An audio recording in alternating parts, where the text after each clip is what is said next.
Hello there, and welcome to what if Count Dooku joined Darth Maul against Sidious.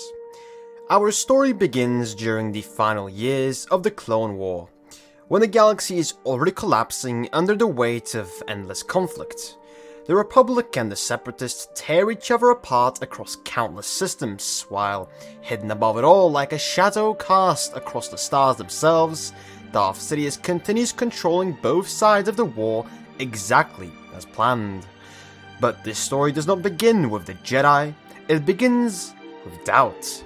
More specifically, the doubt growing inside of Count Dooku.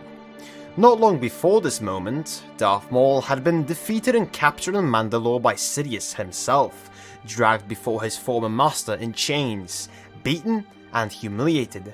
Maul had still somehow found the strength to laugh. Even with Sidious towering over him, Maul had not looked afraid. Angry? Certainly. Broken? Perhaps. But not afraid. And during that confrontation, with Dooku standing there silently observing, Maul had spoken words that refused to leave the Count's mind after all. "Look at you, Tyrannus. You truly believe you are his heir? You are nothing but another tool." At the time, Dooku dismissed the words as the bitterness of a defeated animal. To him, Maul was rage without discipline, hatred without control. Dooku considered himself far above that. He was refined, intelligent, necessary. Sidious had chosen him after all.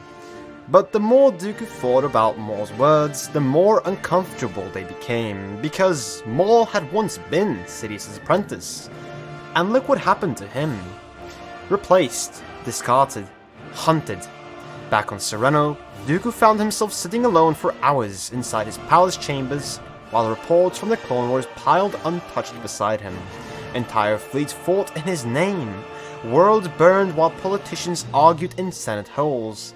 Yet despite all of it, Dooku's thoughts kept returning on one thing only: Maul. For the first time in years, a question entered his mind that he could not ignore. If Sidious discarded Maul so easily, what stopped him from discarding Dooku too? The Count slowly realized something deeply unsettling. Despite serving as the apprentice of the most powerful Sith Lord in generations, he actually knew very little about Sidious's true plans beyond the war itself. Sidious spoke of victory, of the destruction of the Jedi and the fall of the Republic, but never of what came after. A quiet thought settled into Dooku's mind that night, cold and sharp like the edge of a blade.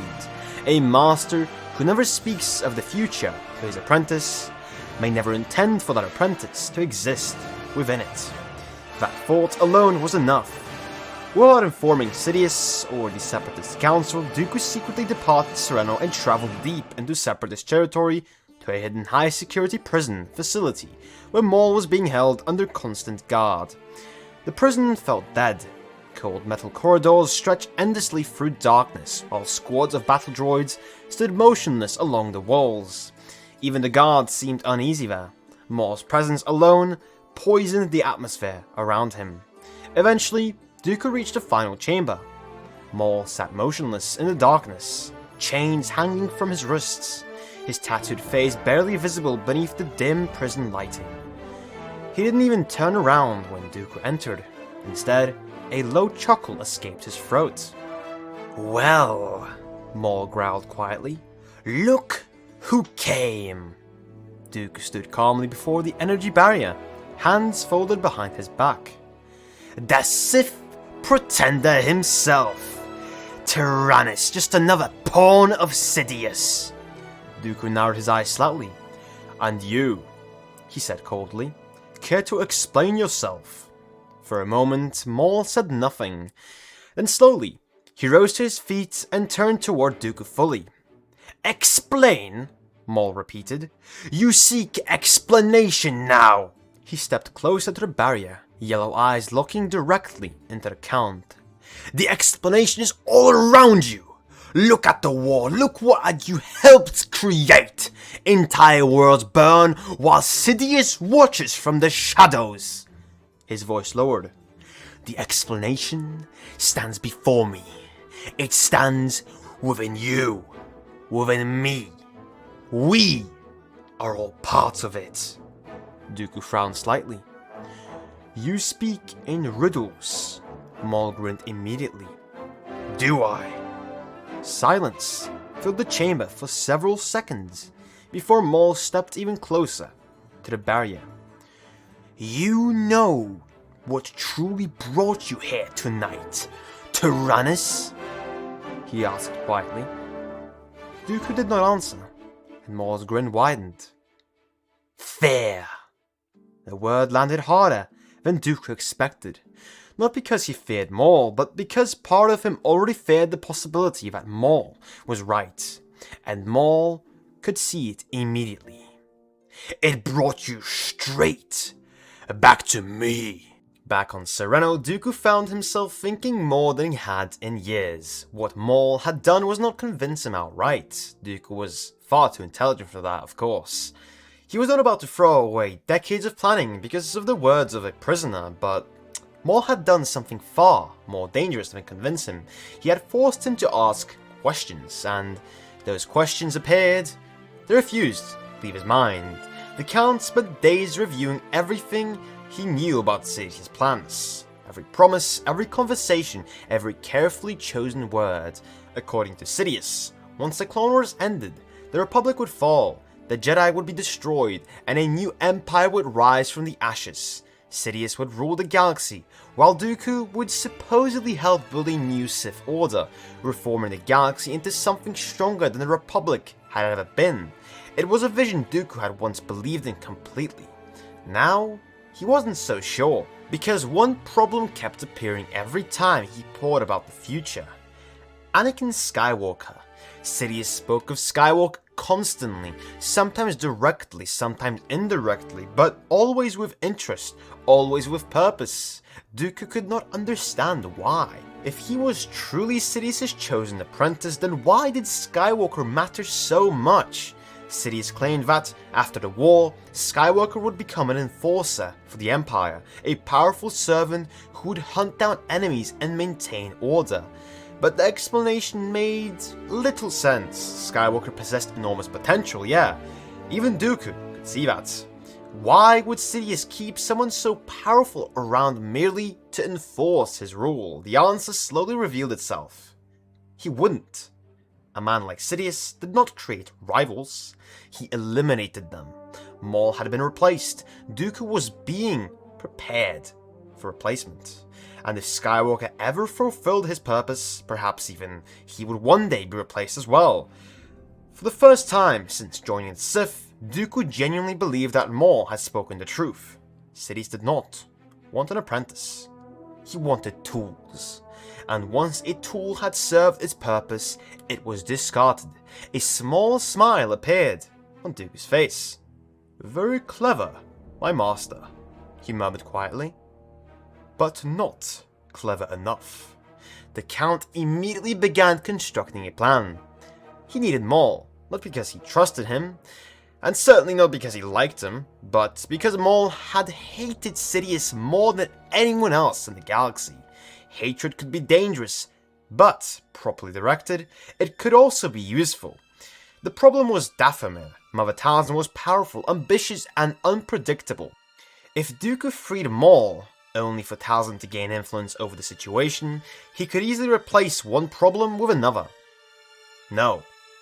Talzin had to be removed from the board. The Night Sisters had to fall, and so Dooku began playing a very dangerous game. Count Dooku now began moving against his master. Not openly, of course. Sidious was far too powerful for that. If Dooku wanted any chance of success, he would need patience, deception, and a plan worthy of the Sith themselves. Sitting within his palace in Sereno, he began carefully arranging the pieces. The first part was simple. Sidious already wanted Mother Talzin dead and the Night Sisters exterminated. Dooku would not intervene with that. In fact, he would help it happen. General Grievous would still be ordered to launch his assault on Dathomir.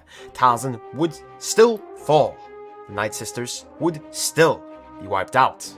but hidden inside the operation was a second objective: Maul. Dooku secretly arranged for the Night Sisters to have an unusually easy time freeing him from prison.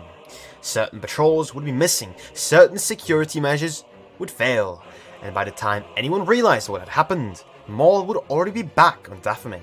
From there, Grievous would carry out the attack exactly as planned. Dathomir would burn, Night Sisters would die, Talzin would be eliminated, but one individual would be spared: Maul. Summoning Grievous privately, Dooku gave a very specific order: exterminate the Night Sisters. Complete the mission. But Maul lives.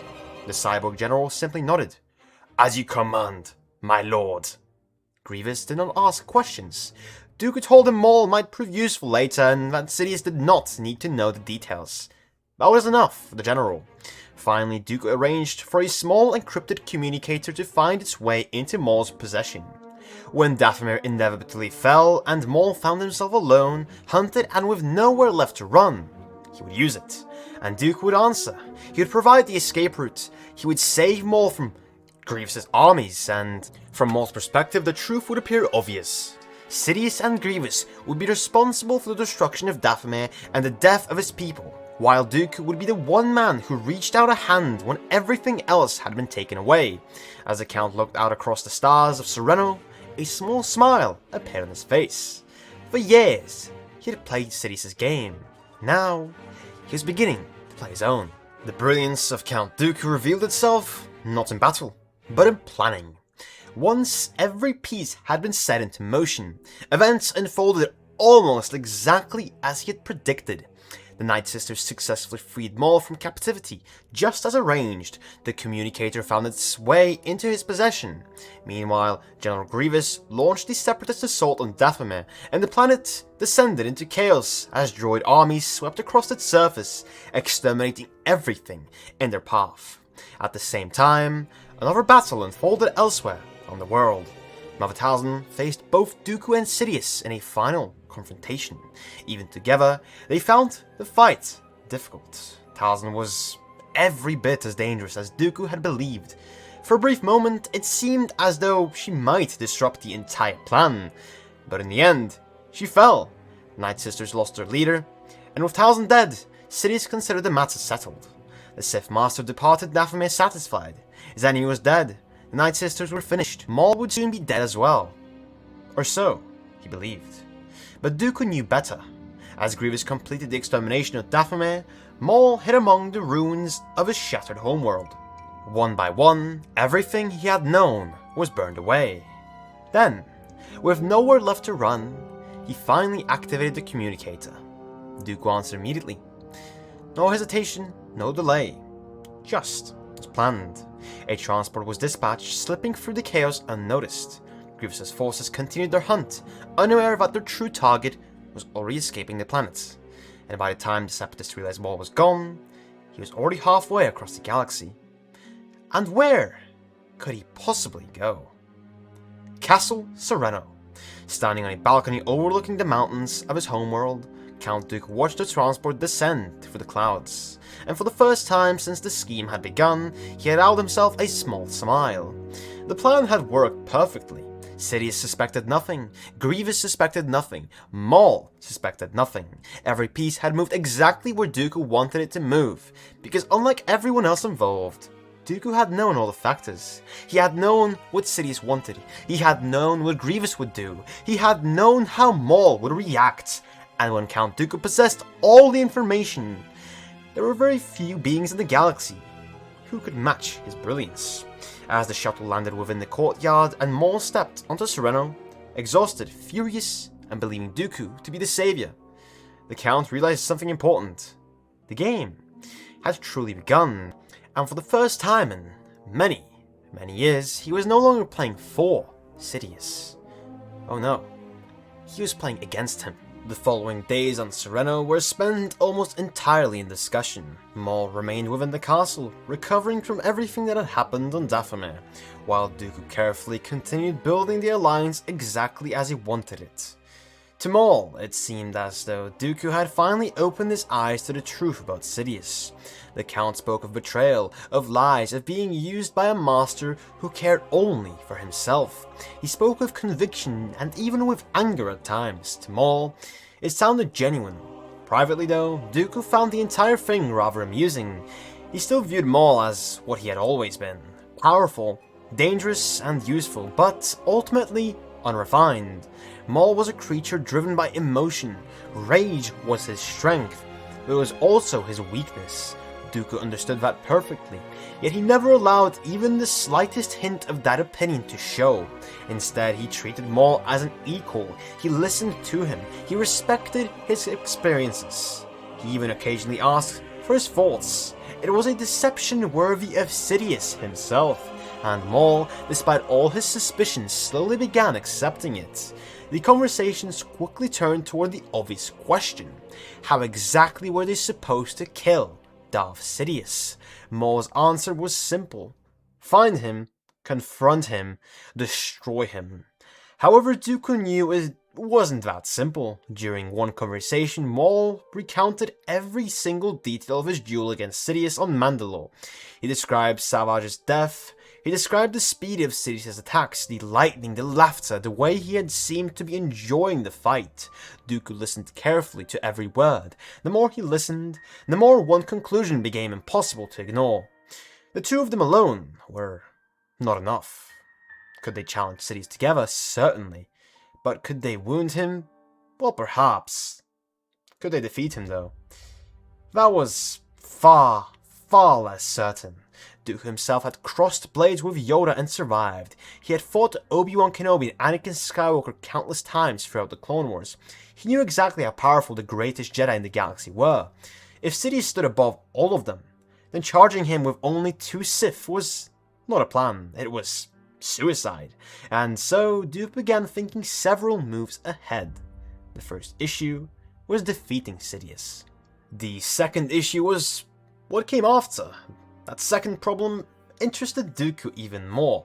If Sidious died tomorrow, what happened next? The Republic would still exist, the Senate would still exist, the Separatists would still exist. The Clone Wars would still be raging across the galaxy. Grievous would still command vast armies. The Jedi would still be hunting Sith. Billions of beings would wake up the next morning expecting the galaxy to function. Someone would need to pick up the pieces. For perhaps the first time, Dooku truly appreciated the scale of what Sidious had created. The Dark Lord spent decades manipulating government, corporations, armies, and entire star systems. Remove him from the board and chaos would follow almost immediately. Fortunately, Dooku believed he had a solution. The key was ensuring that nobody ever discovered Sidious was Chancellor Palpatine. That truth had to die with him. If the Jedi learned that the Supreme Chancellor was the Dark Lord of the Sith, everything would collapse, the Republic would descend into panic, trust in the government would vanish overnight, the galaxy would erupt into confusion. No. Palpatine's identity had to remain secret. Dooku began constructing a narrative, one that the entire galaxy would believe. General Grievous, he would become the villain. It was elegant in its simplicity. Grievous was already feared throughout the Republic. Entire worlds viewed him as a monster. If Chancellor Palpatine suddenly disappeared, Dooku could simply claim that Grievous had gone rogue, kidnapped the Chancellor, and murdered him. The Republic would believe it immediately. The Jedi would believe it. The Senate would believe it. Everybody would believe it. Then Grievous himself could just simply be discarded. Whether he was killed, betrayed, or simply sacrificed to the narrative did not particularly matter to Dooku. The cyborg had always been a weapon. Once that weapon was no longer useful, it could just be put aside just like any other weapon. After that, Dooku would intend to step away from the war entirely. Not from power, from war. He envisioned himself returning to politics, returning to diplomacy, returning to the role he had once believed he was meant to play before becoming Darth Tyrannus. The Republic and Separatists would finally enter peace negotiations. Dooku would present himself as a statesman seeking to end the conflict, a reasonable leader helping rebuild the galaxy after years of bloodshed. The more he thought about it, the more he actually liked the idea. But first, Sidious had to die. And that brought him back to immediate problem: the fight itself. That was when two names entered Dooku's mind: Obi-Wan Kenobi and Anakin Skywalker. Maul immediately rejected the idea when it was first mentioned. His hatred for Kenobi alone made the suggestion difficult to tolerate. Dooku expected that reaction and carefully guided the conversation exactly where he wanted it to go. "We do not need allies," Dooku explained. "We need distractions." That caught Maul's attention. See, Dooku painted a picture that appealed directly to Maul's hatred. Kenobi and Skywalker would be drawn into a confrontation with Sidious. They would engage him first, they would weaken him, they would exhaust him. If they died in the process, then so much the better. Maul found the idea extremely appealing. The thoughts of Obi-Wan Kenobi being used as cannon fodder against Sidious brought him a satisfaction he could barely hide. But that was not Dooku's real plan. In reality, Dooku wanted Kenobi and Skywalker fighting beside them. He had fought both men enough times to know exactly what they were capable of. Skywalker's potential was immense. Kenobi's mastery of defense and discipline made him one of the most difficult opponents in the galaxy to defeat. Together, they represented exactly what Dooku needed: a winning advantage, and if Maul died during the battle, Dooku did not care. If Kenobi died, he did not care. And if Skywalker died, he didn't care. If all three survived, he didn't care either. Every single possible outcome still benefited him. The only outcome that mattered was Sidious's death. As the distance continued for the following days, Dooku became increasingly convinced that he had finally found the path forward. It was not a perfect path, no plan ever was after all, but it was workable. It gave him a future beyond Sidious, a future beyond being merely another apprentice waiting to be replaced, and most importantly, it gave him something he had not possessed in years: control. As he stood one evening on the balcony overlooking the mountains of Sereno, Dooku watched the sun slowly disappear beyond the horizon. Behind him, Maul continued speaking about revenge, about Sidious, about the destruction they would bring upon the former master. Dooku listened and silently smiled. The board was set. The pieces were moving. And soon, for the first time since becoming Darth Tyrannus, Count Dooku intended to checkmate the master who had taught him the game. The plan commenced exactly as Dooku intended. Using his position as leader of the Separatists, he arranged what appeared to be an ordinary meeting with Sidious aboard a modified Separatist capital ship hidden in a remote system. To Sidious, there was nothing unusual about it. Dooku had requested private meetings countless times throughout the Clone War, discussing campaigns, political developments, and progress of the Grand Plan. As far as the Dark Lord was concerned, this was simply another meeting with his apprentice. Maul, meanwhile, remained hidden aboard a Separatist vessel only a short hyperspace jump away. Dooku had been very careful with that detail. If Maul was anywhere nearby, Sidious would sense him immediately, so the former Sith Lord waited impatiently for the signal while Dooku moved the final pieces into place. At the same time, carefully planted intelligence found its way into Jedi hands. Anonymous reports suggested that Count Dooku was gathering with several important Separatist leaders aboard a lightly defended flagship.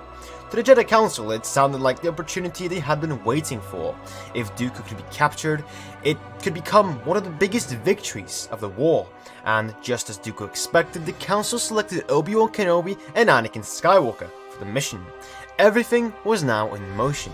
Sidious arrived first. The Dark Lord stepped aboard the vessel expecting nothing more than another conversation with his apprentice.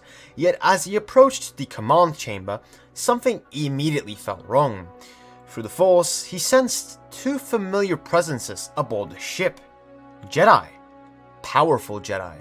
At almost the exact same moment, Obi-Wan and Anakin entered the chamber from another corridor and immediately spotted a lone hooded figure standing in the center of the room. The figure slowly turned toward them. For perhaps the first time in years, Darth Sidious was genuinely surprised. Obi-Wan ignited his lightsaber. "Identify yourself!" The hooded figure remained silent. Then two crimson blades erupted from beneath his robes. And then, the fight exploded into action. Sidious launched himself forward with terrifying speed, his lightsabers becoming red streaks through the air as he attacked both Jedi simultaneously. Anakin barely managed to intercept the first strike while Obi-Wan stepped into Sarisu and immediately began covering every opening. The Dark Lord moved like a storm, every attack came from a different angle, every movement carried decades of mastery. Within seconds, both Jedi realized they were facing an opponent unlike any they had ever encountered before. Then, another blade entered the fight. Dooku emerged from a side corridor. For a brief moment, everyone froze, even Sidious. Then, Dooku attacked. His curved lightsaber flashed toward his former master. "You have betrayed me, Tyrannus!" Dooku's expression never changed. "For once, my master, I am choosing my own future." The duel immediately transformed. Now Sidious, all of a sudden, found himself battling 3 elite opponents at once. Anakin hammered him with relentless power. Obi-Wan flowed around the battle like water, intercepting counterattacks and preventing Sidious from isolating any of them. Dooku struck with elegant precision, constantly searching for weaknesses. Yet somehow, the Dark Lord continued to hold him back. Then, everyone felt another presence arrive. Maul. The chamber doors exploded inward. The former Sith Lord charged into the room with murder in his eyes. His double-bladed lightsaber ignited as he ran, and for a brief moment, even the battle seemed to pause. Maul looked directly at Kenobi. "Don't make me switch sides again." Then he hurled himself at Sidious. Now the Dark Lord was truly under pressure, and more so confused. 4 powerful warriors attacked him from every direction. Maul's rage crashed against him like a tidal wave. Dooku attacked with elegance and finesse. Obi-Wan and Anakin fought side by side as they always had, moving together with years of trust and experience behind them. For the first time in the battle, Sidious began to give ground. Then, Dooku found his opening. Anakin launched a powerful overhead strike. Sidious raised both blades to intercept. Obi-Wan immediately followed, forcing Sidious to turn slightly and defend another angle.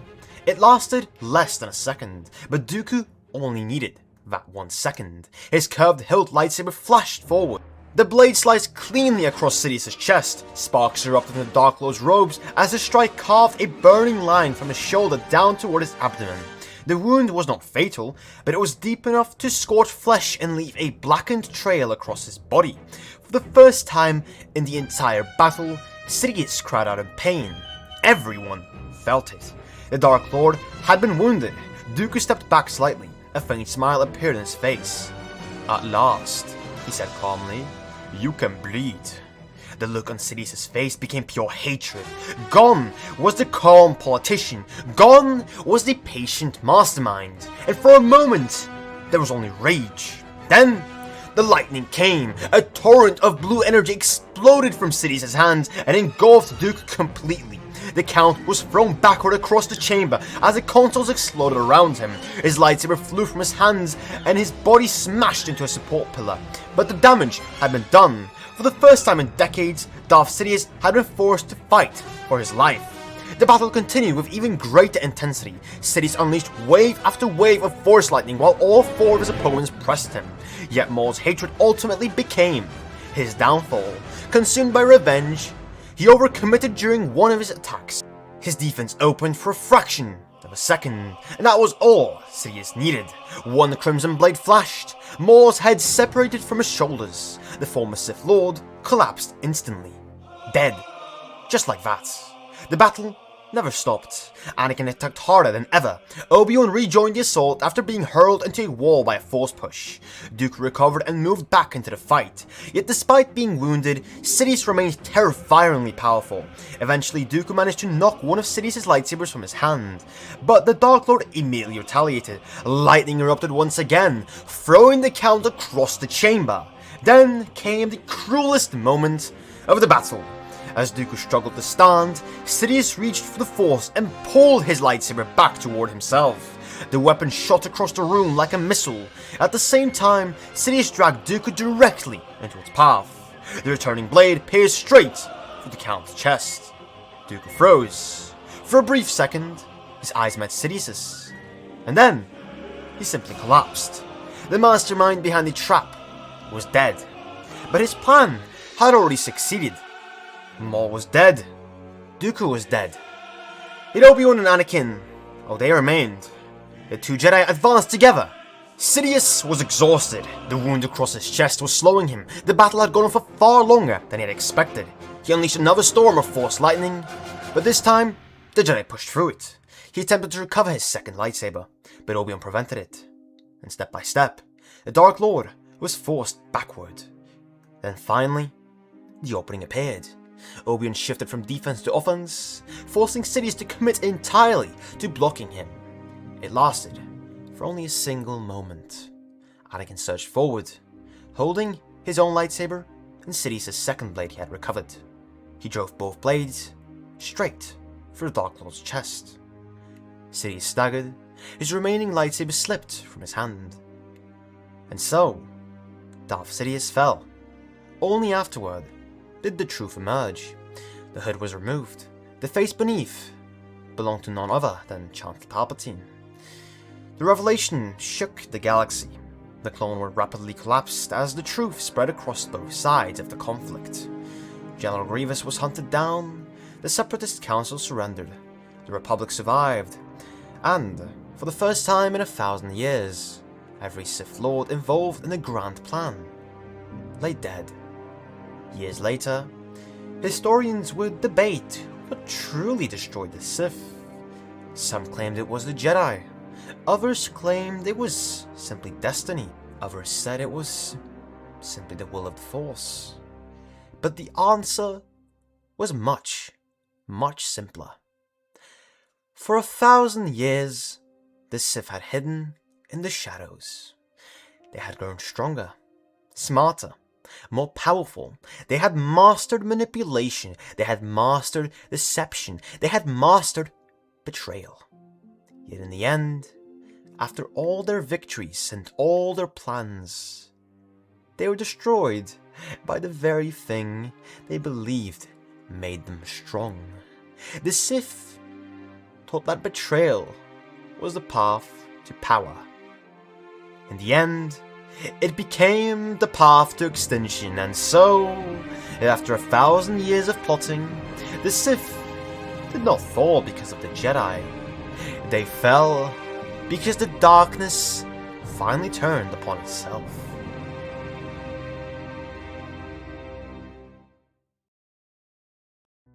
And that, ladies and gentlemen, is it for if Count Dooku joined Darth Maul against Sidious. So let's talk about the what if guys.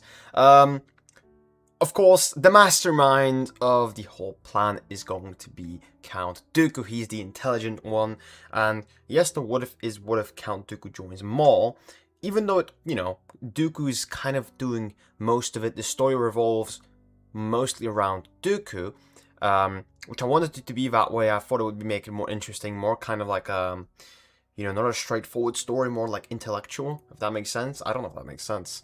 But we explore in the beginning, how they come to ally. And basically how it begins is, we have the moment where Maul is defeated by Palpatine on Mandalore, by Sidious on Mandalore. And then, basically, when Dooku's with Sidious and Maul's brought before them, Maul just mocks Dooku, alright? And that's kind of, what gets Dooku to think. He decides to talk to Maul. He, sees that Maul's actually right. So, he finds out the truth. But, he comes up with this super smart scheme for the chess type of thing, and he knows all the factors, as I mentioned in the story, how to get Maul on his side while, eliminating the, Dathomir threat and Mother Talon, and obviously that succeeds exactly as I wanted it to go. And then he has to come up with a plan of actually, after he gets Maul on his side, gets rid of Mother Talon and all the Night Sisters, and no one suspects anything, Maul is safe with him. Now there needs to be a plan made up of how to defeat Sidious, and of course he does make that up. I think it makes sense for him to kind of, he needs allies. He needs more allies. Of course he lies to Maul, says that they don't. They do. Dooku knows this, right? Obi-Wan and Anakin, I think it makes sense that Dooku figures out, they are the two people that are easiest to kind of, get over where he needs them and, fight with him without them realizing it or whatever. So, sorry. So, He gets Dooku and Anakin. Some information is basically leaked, and the information is of course wrong. That Dooku's meeting with Separatist leaders. Anakin and Obi-Wan, as always, when there's a mission to do with Dooku, they get sent to infiltrate the place of meeting. They run into Sidious, they start the fight, and of course Dooku gets over there instantly, quickly, because, let's be honest, they too, both of them would be destroyed by Sidious if no one came to help them immediately. And already, this is an interesting debate. So we're looking at, what, like the second year of the Clone War, and we have Obi-Wan, Anakin, and Dooku fighting Sidious. By that point, potentially, maybe those three guys would be able to defeat Sidious, but at the same time, I have a feeling he'd still win that. Then we add Maul to the equation, who comes in quickly. As I said, mentioned the story, if he was there, Sidious would sense him. Instead, he's waiting, outside. He just jumps into hyperspace because he's got a communicator. Dooku lets him know, jumps into hyperspace, boom, enters the ship. He gets there quickly. He jumps into the fight. And now we have Maul in the equation with those guys as well. This is where we start to get, they can defeat Sidious, okay? Because we have Anakin and Obi-Wan who are fighting as one, obviously. We have Dooku, the precision, the best duelist of them four, and then Maul with pure rage and, attack and speed. And Maul's gonna die, he's gonna commit a mistake, he gets killed. Dooku actually is the second one to die, because Sidious is now angered. I mean, he does get slashed across, hurt pretty damn badly by Dooku. Dooku gets killed, but by that point, Sidious is really hurt from that slash. He's tired, he's hurt, he's exhausted, very hurt. I mean, the fact that scar, it's a big scar, it does a lot, right? Stops him, and he just gets overwhelmed. One lightsaber, he doesn't get his second lightsaber back. Anakin uses his lightsaber as well and fights with two lightsabers, and he dies, he loses. That's what happens. I like the poetic ending of how we talk about that. The Sith die, not to any outer factors, but to themselves, from what they thought made them powerful. And that's the What If. I hope you guys enjoyed. If you did, make sure to subscribe. We're trying to reach 1,000 subscribers. Once we do, me and all my friends are going to do face reveal, and other big things will be coming once that goal is reached. Of course, let me know in the comment section what you thought about this What If. Let me know if if you even listened to me sum up the story, if you guys actually like for me to do this, a few minute rant at the end of the story where I just sum it up and talk about the story a little. And we will be posting our next What If on Sunday. It's going to be a really good one. Going to try to do way more of these high quality Star Wars videos in the future. And that's pretty much it. So thank you so much for watching, guys. Hope you enjoyed once again, and I will see you in the next one. Bye bye.